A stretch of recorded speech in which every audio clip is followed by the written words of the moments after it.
항암 치료를 해야 됩니다 하면은 많은 분들이 덜컥 겁을 먹습니다. 표적 항암제가 좋긴 하지만 또 장기적으로 썼을 땐 또 여러 가지 부작용들이 생깁니다. 서로 다른 기전을 가지고 있는 면역 항암제 쓰면 어떨까 해서 개발된 게 이중 면역 항암요법이라고 하고요. 이중 면역 항암요법이 장점은 안녕하십니까, 강원석입니다. 저는 삼성서울병원 소화기내과에서 근무를 하고 있습니다. 저는 주로 이제 만성 간염, 간경변, 또 그게 진행이 되면 간암이 되는데 이러한 여러 환자들을 다 진료하고 있습니다. 일단은 저희가 간암 생존율이라는 거는 보통 이제 5년 지난 시점에 평균 몇 명이 살고 있냐 이렇게 보는 거예요. 혹은 이제 한 50%의 환자들이 몇 년 살고 있는지 그런 걸 보고 있는데 언제 진단되느냐가 중요합니다. 우리가 흔히들 이제 간암, 항암 치료 이렇게 하면 이런 경우는 이미 진행이 많이 된 상태인 거고 조기에 진단이 되면은 그만큼 이제 치료가 훨씬 수월해지고 생존율이 90% 이상까지 보고가 되고 있고요. 조기에 조그말 때 또 개수가 1개 정도 이렇게 아주 적을 때 그때 발견이 되면 아주 치료가 수월해지는 거고요. 따라서 이제 정기 검진이 그만큼 중요한 거죠. 이미 암이 많이 진행이 됐고 커다란 암이 발견되거나 혹은 이미 간을 벗어나서 다른 단계에 전이가 됐다. 이런 경우가 이제 진행성 간암 이렇게 얘기를 하는데 이런 경우는 생존율이 많이 떨어집니다. 이제 과거에는 이런 경우에 생존율이 20%, 10% 이렇게도 알려져 있었고요. 또 이런 많은 환자분들이 또 간경변을 동반하다 보니까 또 간 기능이 나빠져서 치료를 더 이상 못하고 그러다 보면 이제 생존율이 점점 더 떨어지게 되는 거죠. 근데 최근에는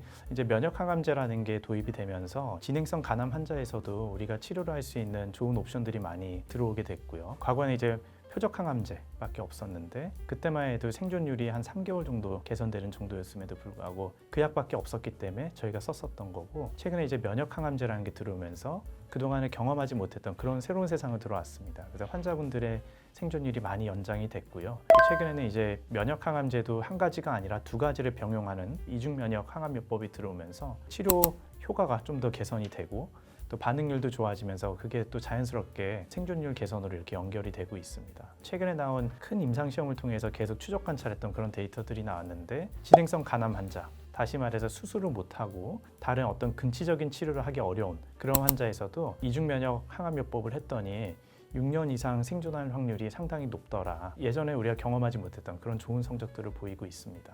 간 기능이 저하됐다고 해서 재발률이 높아지는 건 아니고요. 일단은 기저질환을 잘 관리하는 게 중요합니다. 이를테면 B형 간염 환자가 간경화가 돼서 간암이 생기는 경우가 현재 우리나라에서 제일 흔한데 B형 간염이 있다면 일단 B형 간염을 잘 조절하는 게 중요하겠죠. 그래서 항바이러스 약을 복용해서 바이러스 활성화를 계속 낮춰주면은 간암의 재발률도 떨어지고요. 바이러스에 의한 어떤 간 기능 저하 이런 위험도 줄어들게 됩니다. 대부분의 간암 환자들은 간경변을 동반하고 있습니다. 그러니까 다시 말해서 저희가 정원을 가꾸잖아요. 또 어떤 경우에는 정원을 가꾸질 않고 그냥 내버려 두는 경우들이 있죠. 그럼 자갈도 있고 또 잡초가 자주 여기저기 막 생길 수 있는 환경인 거죠. 비슷합니다. 간경변을 동반한 간암 같은 경우는 간암을 제거했다 하더라도 기저질환으로 간경화가 있기 때문에 또다시 암이 생길 수가 있습니다. 그런 경우에 저희가 이제 자주자주 들여다보면서 재발하지 않는지 이런 걸 봐야 되고요. 실제로 수술한 다음에 재발률을 보면은 보통은 2년 이내에 재발하는 경우가 상당히 많고 이후에 이제 5년 이내의 재발률도 거의 한 70%에 도달하는 것으로 상당히 높은 것으로 알려져 있습니다. 우리가 이제 진행성 간암 같은 경우에는 치료를 할 때 면역 항암 치료 혹은 이제 표적 항암 치료 이런 걸 하게 됩니다. 근데 제일 좋은 치료라는 걸 했는데 막상 했더니 생각보다 반응이 잘 안 드는 분들이 있습니다. 이런 경우에는 뭘 해야 되느냐? 그때 이제 저희가 들어가는 게 두 번째 치료, 다시 말해 2차 치료가 되는 거고 2차 치료를 했는데도 반응이 기대에 미치지 못한다. 그럼 그 다음 하는 게 이제 3차 치료인 거죠. 그래서 이렇게 첫 번째 치료부터 후속 치료까지 연결되는 걸 우리가 순차적인 치료다 이렇게 얘기를 합니다. 저희가 진료실에서 이제 전신요법 혹은 항암 치료를 해야 됩니다 하면은 많은 분들이 덜컥 겁을 먹습니다. 왜냐하면 항암 치료하면 저희가 드라마에서 보던 것처럼 머리가 다 빠지고 구토하고 식사도 못하고 너무 힘든 거 1세대 항암제라서 적군과 아군할 거 없이 일단은 무조건 다 공격하고 보자 이런 거라서 부작용도 아주 심했었고 그 다음 2세대로 나온 게 표적 항암제인 거고 현재는 이제 면역 항암 시대로 들어왔습니다. 면역 세포들은 원래 우리 몸 안에 있어요. 근데 얘네들이 암을 만나면은 힘을 못 쓰고 있는데 얘네들을 이제 활성화시켜서 암을 만나도 잘 싸울 수 있게 만드는 게 바로 면역 항암제인 거고요. 그래서 생각보다 그렇게 힘들지는 않습니다. 실제로 저희 임상 현장에서도 지금 면역 항암제 맞는 분들도 대부분의 경우는 큰 부작용이 없고 또 경우에 따라서 부작용이 있다 하더라도 가려움증이라든가 이런 아주 경미한 부작용들밖에 없어서 너무 걱정 안 하셔도 됩니다. 그래서 저희가 만약에 면역 항암제를 쓰지 못하는 경우 그 일부 환자들을 제외하고는 가급적이면 1차 치료제로 저희가 면역 항암제를 쓰라고 권고를 하고 있고요. 그래서 이런 면역 항암제는 첫 번째로 우리나라에서 승인된 거는 아테졸리즈맵, 베바시즈맵이라고 해서 면역 항암제와 그 표적 치료제가 있습니다. 암세포 입장에서는 또 자기가 면역 세포로부터 회피를 하기 위해서 PD-1 혹은 PDL1 이런 단백질을 발현하게 되는데 저희가 쓰는 이런 면역 항암제라는 거는 PD-1과 PDL1의 그 결합을 갖다 막아주는 단백질이고요. 면역 세포가 암 세포를 만나도 이제 공격을 할 수 있게 되는 거죠. 그래서 면역 세포가 암을 잘 공격할 수 있게 하는 그런 면역 항암제, PD-1 억제제 이런 것들을 투여하게 되고 또 한편으로는 간암은 또 혈관이 많이 분포하기 때문에 이런 혈관을 억제하기 위해서 베바시즈맵이라는 약을 같이 합니다. 그래서 현재 우리가 1차 치료제로 가장 많이 쓰이고 있던 게 면역 항암제와 표적 치료제, 그 병용요법이었고 최근에는 그 다음 약제들이 또 나왔습니다. 표적 항암제가 좋긴 하지만 또 장기적으로 썼을 때는 또 여러 가지 부작용들이 생깁니다. 그래서 한 가지 종류의 면역 항암제가 아니고 서로 다른 기전을 가지고 있는 면역 항암제를 쓰면 어떨까 해서 개발된 게 이중 면역 항암요법이라고 하고요. 대표적인 게 더발루맵, 트레멜리무맵 혹은 니볼루맵, 이필리무맵 이런 약제들이 있습니다. 이중 면역 항암요법이 장점은 일단은 면역 세포들을 활성화시킨다는 장점이고 종양이 있는 데뿐만 아니고 림프절에서도 활성화를 시킵니다. 그래서 이러한 암세포가 우리 몸에 있다라는 거를 면역세포에 잘 교육을 시키고 그래서 교육받은 면역세포들이 또 암세포 있는 데 와서 잘 증식을 해서 공격할 수 있게 하는 그런 장점이 있습니다. 이게 이제 장기적인 측면에서 봤을 때는 롱테일 이펙트라고 해서 조금 전문적인 내용이긴 한데 초반에는 마치 효과가 없는 듯해 보이는 경우들이 있지만 장기적으로 갈 때는 간 기능을 더 잘 유지할 수 있다거나 혹은 이제 또 그런 항암 효과가 잘 유지되는 그런 생존율 개선까지 연결될 수 있다는 그런 장점이 있습니다. 우리가 이제 아까도 말씀드렸다시피 저희가 1차 치료로 해서 반응이 좋으면 정말 좋은데 반응이 좋은 사람들은 정말 좋지만 또 반응이 기대에 미치지 못하는 이런 실망스러운 안타까운 상태도 있습니다. 하지만 그래도 다행히 간암에서는 또 다양한 약제들이 이미 개발이 돼 있고 그래서 2차 치료 옵션들이 있는데 대개의 경우엔 2차 치료들이 다 표적 항암제입니다. 이런 표적 항암제들은 과거에는 1차 치료제였었지만 면역 항암제 시대가 오면서 면역 항암제가 1차, 거기에서 듣지 않으면 이제 다른 기전을 갖고 있는 이런 표적 항암제가 2차 치료제로 쓰이고 있습니다. 네, 아마 1차 치료에 있어서 담당 이제 의료진이랑 충분한 의견을 나누고 결정하는 게 중요할 거고요. 그렇기 때문에 그만큼이나 요즘 이제 다학제 진료가 강조되고 있는 이유가 의료진마다 본인의 경험과 또 여러 가지 데이터가 다 다양하게 있기 때문에 여러 전문가들이 같이 모여서 결정하는 게 제일 좋겠다. 이렇게 나오고 있고 실제로 이런 다학제 진료를 했더니 치료 성적이 훨씬 좋다라는 데이터가 저희 병원에서 또 최근에 나온 바가 있습니다. 특히나 이제 진행성 간암에서 1차 치료를 할 때는 아까 전에 말씀드렸다시피 면역 항암제들이 쓰게 되는데 면역 항암제도 종류가 여러 가지가 있습니다. 어떤 약은 초반에 효과가 상당히 좀 있는 것처럼 보이지만 장기적으로 썼을 때는 또 부작용의 우려들이 있다는 게 있고 또 어떤 약은 초반에는 부작용이 너무 많아서 상당히 환자분들이 고생하지만 또 그런 부작용을 잘 넘어가게 되면은 생존율이 상당히 개선되는 그런 약제들도 있고 또 어떤 약은 상대적으로 조금 순하다. 그러면서 이제 간 기능도 잘 유지되는 그런 약제들이 있습니다. 그래서 저희가 1차 약제를 치료할 때는 단순히 효과만 보는 게 아니고 이 약제가 어떻게 작용하는지 그런 기전도 중요하고 또 환자의 컨디션과 또 간 기능 이런 걸 다 종합적으로 고려해서 결정을 해야 되겠습니다.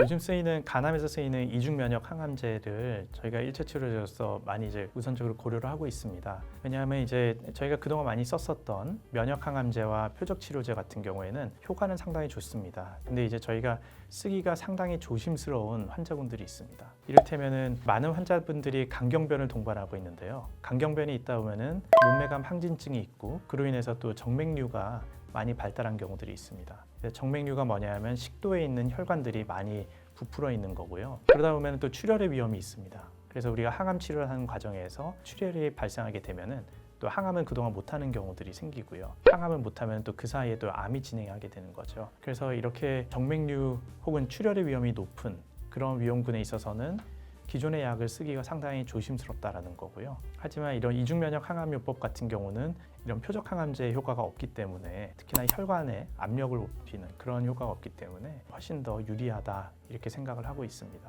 맞습니다. 이제 저희가 조금 조심스러운 부분들은 자가 면역 질환이 있으신 분들은 저희가 쓰기가 어렵습니다. 왜냐하면 이 면역 항암제 자체가 면역 세포를 활성화하는 건데 자가 면역 질환이 있으신 분들은 이미 나에 대한 면역 반응이 계속 나타나고 있어서 자칫 이 약을 썼다가 자가 면역 질환이 훨씬 악화가 되는 경우들이 있습니다. 또 하나는 간 이식을 받은 환자분들입니다. 이식을 받았는데 안타깝게도 또 간암이 재발하는 분들이 있습니다. 국소적으로 재발하면 우리가 또 쉽게 치료할 수 있지만 그렇지 않고 진행성 간암으로 이렇게 진단이 된 경우에는 결국 이제 항암요법이 필요한데 그때는 저희가 면역 항암요법을 했다가는 이제 이식 거부 반응으로 연결될 수 있어서 그런 분들에서는 저희가 표적 치료제를 사용을 해야 됩니다.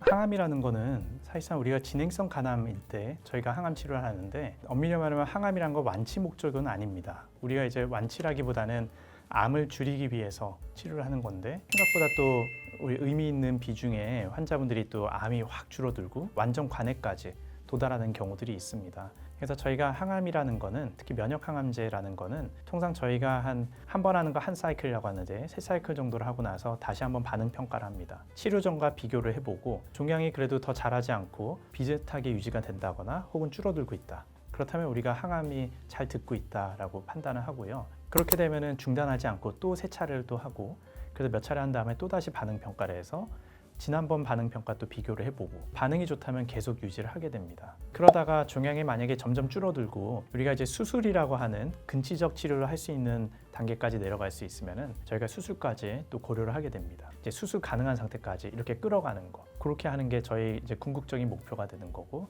그 과정에 있어서 이제 1차 요법, 2차 요법 어떻게 하느냐 그런 게 이제 시퀀셜 세라피로 들어가는 거죠. 그래서 이제 많은 분들이 몇 번 해야 됩니까? 질문하지만 몇 번이 중요한 게 아니고 지금 하고 있는 항암이 잘 듣느냐가 중요한 거고 간 기능을 잘 유지하는 게 그만큼 중요하겠다라는 거를 말씀드릴 수 있겠습니다. 우리가 면역 항암제든 표적 항암제든 1차 치료를 하기 위해서는 일단 기본적으로 간 기능이 좋아야 돼요.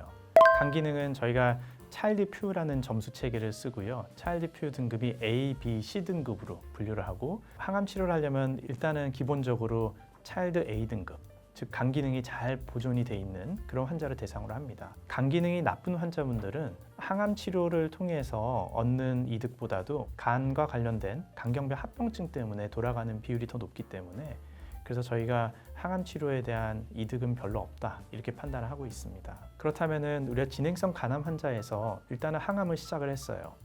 근데 1차 항암을 했는데 반응이 없어서 이제 2차 항암제를 넘어가려고 하는데 그때도 역시나 똑같은 기준이 적용이 됩니다. 2차 항암제를 쓰려고 봤더니 간 기능이 좋지 않은 분들은 저희가 더 이상 추가적인 항암을 하기가 상당히 어렵습니다. 이를테면 뭐 복수가 찼다거나 황달이 아주 심하다거나 간송운수가 자꾸 발생한다거나 이래서 간 기능이 더 이상 A 등급이 아니라 뭐 B 등급, C 등급 이렇게 떨어지면은 저희가 이제 후속적인 항암을 할 수가 없는 거고요.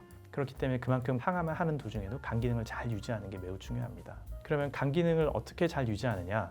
이제 TV를 보든 뭐 인터넷을 보든 보면 광고가 참 많이 나옵니다. 이게 간에 좋고 무조건 이걸 먹어야 된다 막 이렇게 권고하시는 분들이 있는데 사실은 그런 것들에 대해서 상당히 조심하셔야 되고요. 그렇기 때문에 뭘 먹어야 되느냐가 아니고 무엇을 피해야 되느냐 이런 거는 피하는 게 좋겠다.